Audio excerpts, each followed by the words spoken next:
Welcome, viewers, to a special YouTube-only edition of the Comics Community Podcast, where we'll be discussing all the comics-related film and television news from San Diego Comic-Con 2016.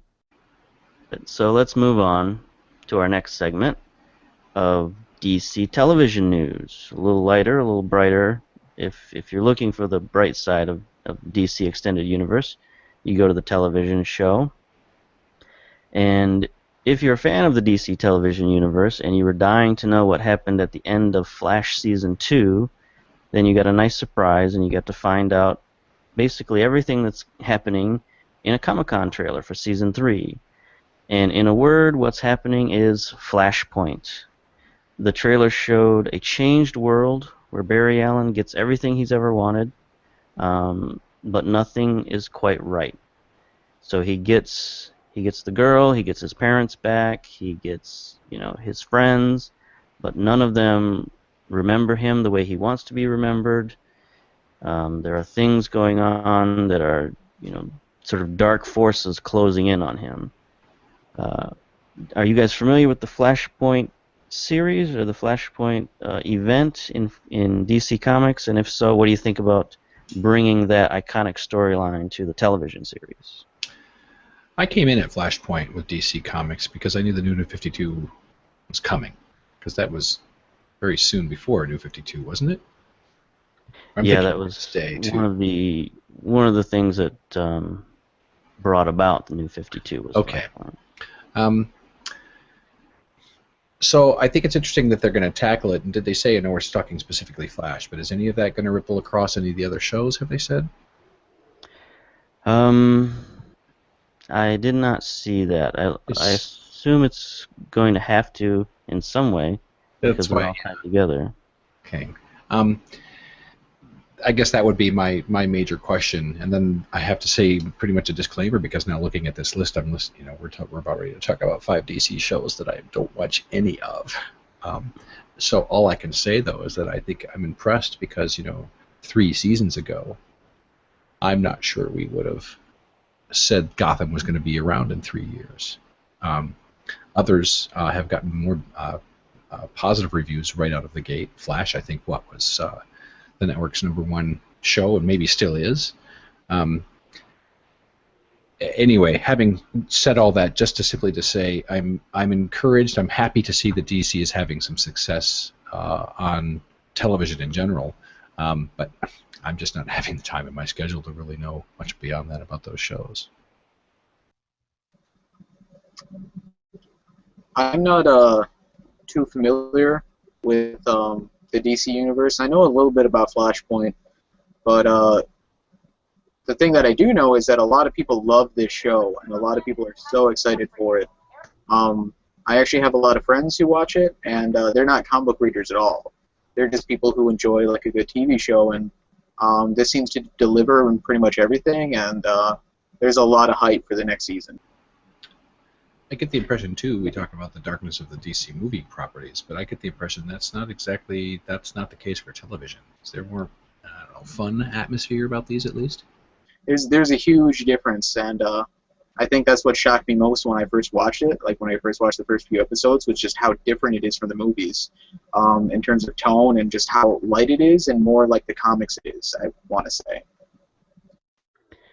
Yeah, I've heard a lot of people say that it's basically comic books brought to life. The Flash TV show is much more like a comic book than just about any other show. Maybe it's more like Agents of S.H.I.E.L.D. than anything the DC Universe is doing. So it's definitely light, definitely a lot of comic book plot, so I think that this plot fits in pretty well with what they've been doing. It makes me want to go back and catch up now. Yeah, definitely, I would encourage that. Yeah, I was saying that I think the next order of business we had was Gotham Season 3. Yeah.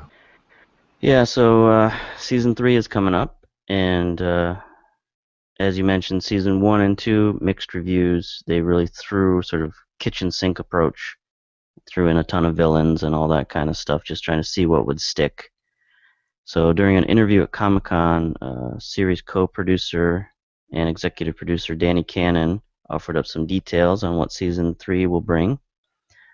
And some of those details involve the New 52 storyline of the Court of Owls, which was one of the most well-received storylines of the New 52. And in their version of the Court of Owls storyline, it's how this is going to push young Bruce Wayne into developing his alter ego of Batman. So they're going to touch directly on how the events of Season 2 paved the way for the Court of Owls, and how their involvement is going to tie in with some other classic villains like Hugo Strange and his Indian Hills research facility, and how they have some master plan that's going to affect every major character in the show. Wow. So what do you guys think of this, bringing the Court of Owls, a very, very good comic book plot line, to the television series? I think it's really good. Like you said before, they really took like a kitchen sink approach and just threw all the characters they could put into the show. It's cool to see that they're actually picking, I guess not like a character in this sense, but like they're kind of picking like a theme and like a group that resonates with people, instead of just throwing everybody in. Like, this is going to do well. I'd say it's really hard to screw it up, so it's good to know that they're, I guess, finally committing to something a little bit more permanent and something that was more well received, and that's going to have a little bit more of a lasting impact on the show. Yeah, Scott Snyder, Greg Capullo really did well on that. And correct me if I'm wrong, but Court of Owls, that's kind of like the secret society of Gotham, right? That kind of, we were led to believe, had a lot to do, kind of like the Illuminati of Gotham, had a lot to do with how Gotham has turned out, or has always been crime-ridden. Yeah, in the comic book, in the storyline, it goes all the way back to the founding of Gotham, and basically they were there sort of when somebody needed to be killed, they killed them. When something needed to be changed, they changed it. They were definitely sort of a guiding hand that had always been there. And there were, in this comic book, there were hints that they were behind the murder of Bruce Wayne's parents. Yes. So as a youth, he started investigating the Court of Owls. So that might be where this ties into the television show, where they're focused on the young Bruce Wayne. You might be remembering correctly that Gotham, the series, takes place a little bit, it kind of predates current-day DC comic. Yeah, it's definitely, Bruce Wayne is about 13 years old. So okay, so it's a perfect time to roll in an organization that was very instrumental in his origin in the new DC mythos. I think definitely if they're going to go with that, for sure. Yeah, that's perfect timing then, I guess, if they wanted to. Yeah, that's a good idea. That could work. Question, how many, just in general, does Gotham have crossovers given its time era discrepancy? Are there other DC heroes that come from other shows or not? No, it's a completely separate universe. It's basically, I heard people call it the Jeff Johns universe.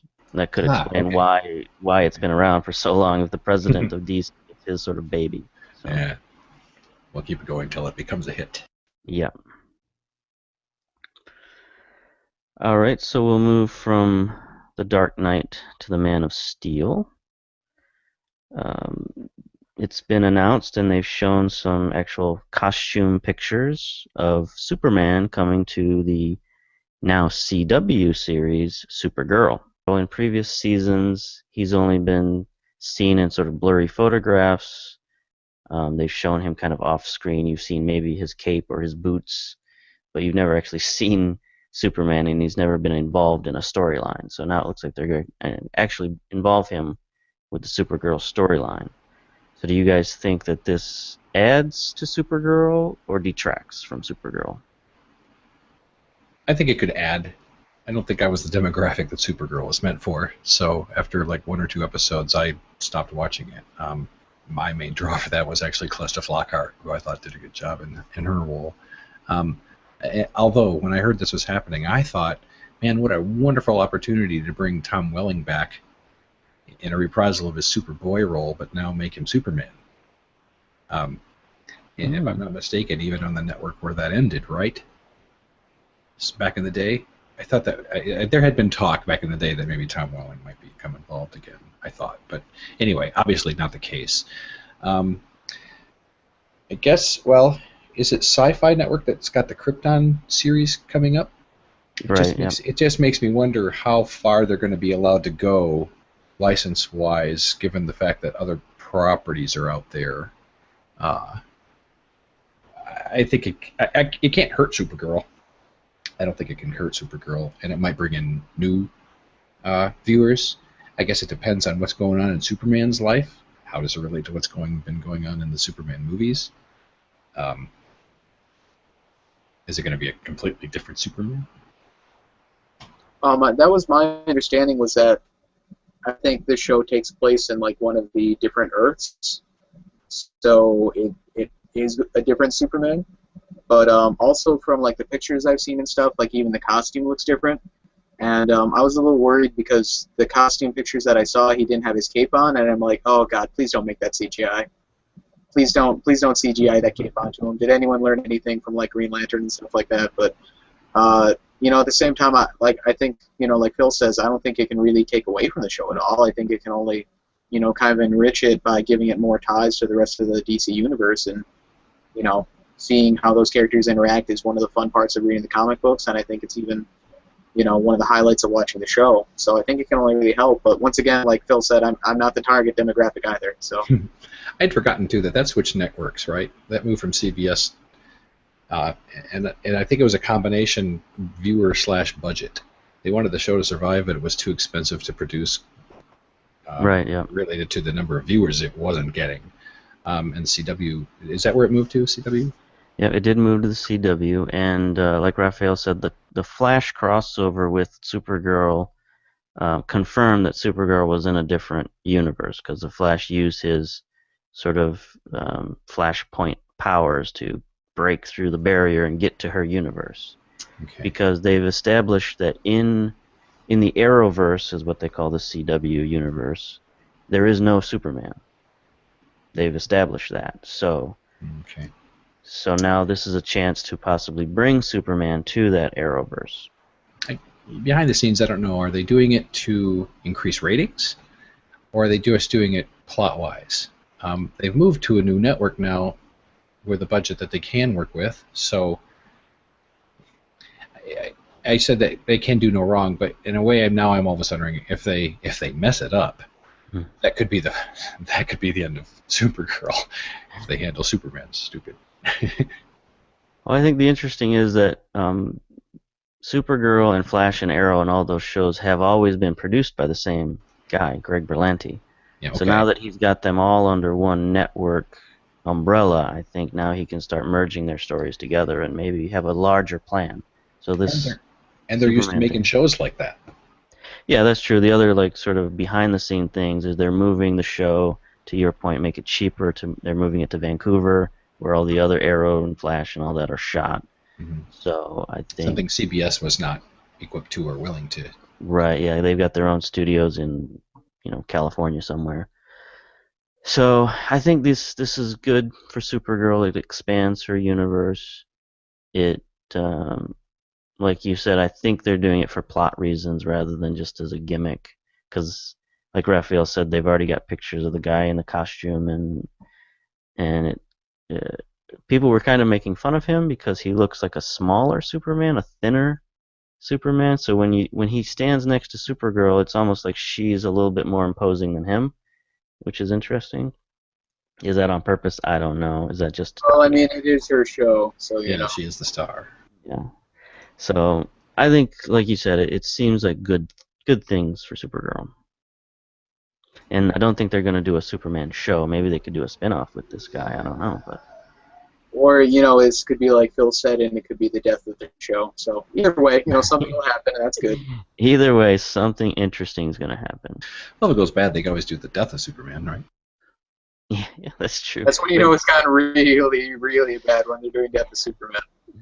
They could bring Zack Snyder in and do this Death of Superman. I was about to say, I think that's right up his alley. Tone-wise, he will hit that nail on the head.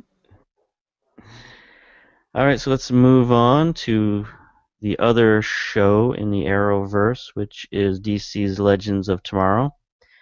Now, if you saw anything of their inaugural season, you saw they dealt with one of the most nefarious villains of the DC universe, which was Vandal Savage.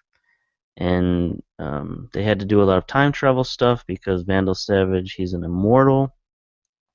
He, lives throughout time, and it was a strange alternate dimension where he was in this other dimension, crossing over to our dimension. He was going to take over everything because he became this powerful person, and they had a lot of trouble. Right? These DC's Legends of Tomorrow. This also ties into the Flash, where Flash has gone to different universes, and he's met different versions of the Flash. I'm blanking on the name right now. Not Barry Allen. Who's the other Flash? The old-timey Flash? I want to say Wally West. No, not Wally West. Ooh, that's who I would have said. Barry Allen, Wally West. The old Flash with the tin pot helmet and the lightning bolts. And we call ourselves. Yeah, I'm just blanking on the name. You have to cut this part out. You got to cut this part out. Anyway, the Legends of Tomorrow are going to be crossing over with the Justice Society of America, which was a precursor to the Justice League, made up of all those old-timey superheroes, like the Flash with the tin pot on his helmet, the old Green Lantern with the crazy, weird-colored costumes. And there have been lots of different incarnations of the Justice Society of America. But the other thing that's happening is that they're bringing in the Legion of Doom. So Season 2 is essentially not going to be the Legends of Tomorrow so much as it's going to be Justice Society versus the Legion of Doom. So what do you think of them sort of switching this up? They're adding new characters. Characters like Stargirl, Dr. Midnight, all of these lesser-known Golden Age superheroes.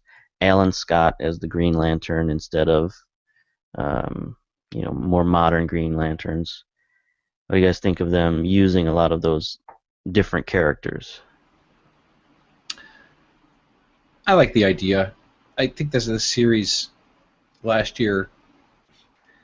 I was going to say this kind of was a series that had an entire season and no one noticed. I think it wasn't until it was on like episode 6 or 7 that it was getting. And I read a headline that it kind of said the same thing. Was it like the series that no one asked for, or something like that? I'm not sure. And is it a spin-off of something else? May I first ask? Yeah, it's a spin-off of both Flash and Arrow. Okay. Basically, a bunch of their villains and B-level people get recruited by a time traveler named Rip Hunter, who's basically like Doctor Who of the DC universe, and he recruits them to go fight Vandal Savage. Okay. I guess I'm all for it. Like I said, this was a series I didn't even know existed, so if this is going to be something that will help raise its notoriety and maybe give it some ratings, though I'm not necessarily saying they're suffering, then yay them, but I don't really have other opinion other than that. Had you heard of this before? This kind of seems like one of those DC kind of tactics where you're like, hey, we need to make TV shows like our old TV shows are doing well. Let's just pull some names out of a hat and we'll make a TV show with whatever names we pull out of that hat. And then, if it fails, we have like 6 other TV shows, so it's no big deal. We don't have to worry about it. But like Phil said, I think this is the show that no one really asked for, and it's still trying to find like its audience. But with any show, especially any show revolving around comic books and stuff, it's always cool to see them pull more stuff from the source material that hasn't had a chance to be featured yet. So in that sense, it's very interesting, and I'm glad they're doing it. But I think I've seen a commercial for this show, and that's the most exposure I've gotten from it. It's kind of like if you're just throwing stuff at the wall to see what sticks, then please at least have the respect of doing the story justice, but please don't come across as a show that's trying to just throw stuff at the wall to see what sticks. And, I always like to see a new character, on the screen, but don't just do it to be doing it, because if you do it poorly, you're going to make us wish that you had never done it to begin with. Yeah, so it does kind of have that feeling, but I think they've got a plan behind it. I've got a quote here from executive producer Mark Guggenheim. Says, for Season 2 of Legends, we decided that the perfect antagonists for TV's first ever team of superheroes would be TV's first ever team of supervillains, recruited from the ranks of Arrow and the Flash's deadliest adversaries. Being huge fans of the old Super Friends cartoon, we've come to call this group the Legion of Doom.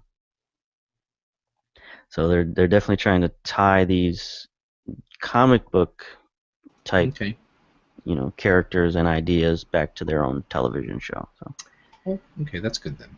it's got me excited for Their it. intentions are good. Yeah, I think so. As someone, I watched the first series on and off. I don't think I watched every episode. It's the same way I am with all of these CW shows, quite honestly. I sort of watch two, take 2 episodes off, watch another one. It's not serious television like Game of Thrones or something like that, where you've got or Walking Dead, to use a comic book show, where you have to watch every episode. Some of them are monster of the week. There's a larger plot line going on, but if you watch 1 or 2, you can catch up. It's no big deal. I just did a Google search for Legion of Doom, and I totally forgot that they were in that old cartoon where they're like their secret base is like a skull that looks like Darth Vader's head in the middle of a swamp. Yeah. So those are some pretty good, I guess, like retro feelings I get from that. So I guess I'd be excited to see that in any capacity. So. I don't know about you, Phil, but I grew up with that cartoon. That was like, when I was, I don't know, 4 or 5 years old or whenever it came out. That was like the Saturday morning cartoon for me was the Super Friends. Yeah, they still showed it by the time that I was watching like Saturday morning stuff. So. Wonder Twin Powers activate. Yeah. I've seen that too. So. What was the name of their monkey? Oh man. Oh, that warrants another Google search. Yeah, I want to say Gleek. Oh, I think you're right. Oh, yep. Looks like Gleek is Mitch. Mitch wins this round, guys. All right, so that ends our discussion of DC television news. Not the smoothest segment we've done. It was a little choppy, but I think we approached it with quite a bit of spirit. All right, I think you're right. Can I add, before we go over, was the original Flash with the tin pan hat Jay Garrick? Jay Garrick, yes.